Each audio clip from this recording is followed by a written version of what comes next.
Magandang gabi, Philippine Air Force. Alamin natin ang magiging lagay at taya ng panahon ngayong gabi ng Sabado, 21 March 2026.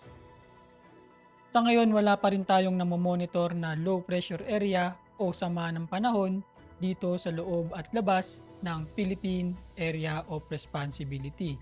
Tanging ang easterlies o yung tinatawag nating mainit na hangin na nagmumula sa karagatang Pasipiko ang siyang makakaapekto naman ngayon sa buong bansa.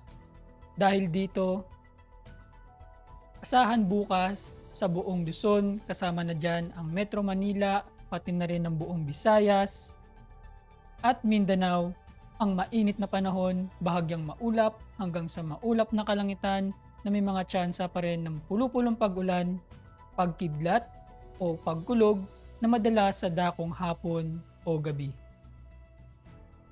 Para naman sa magiging lagay at taya ng panahon sa loob ng 3 araw, simula Lunes hanggang Miyerkules sa Metro Manila, sa Cavite, sa Lipa, Angeles, Puerto Princesa, Kalayaan Island, sa Mactan, Zamboanga, at maging sa Davao, asahan ng bahagyang maulap hanggang sa maulap na kalangitan na may mga pulupulong pag-ulan, pagkidlat o pagkulog. Lulubog ang araw mamayang 18:07 at sisikat bukas ng umaga ng 05:59. Para sa moon illumination, meron tayong 8% increasing.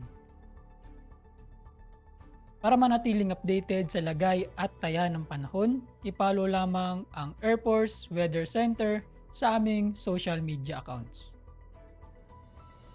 Yun lamang po ang lagay ng panahon ngayong gabi. Sa ngalan ng aming commanding officer na si Colonel Alvin Jan Cugador, PAP GSC, ako si Sergeant Antonio Emrilio Jr., Weather Broadcaster ng Air Force Weather Center.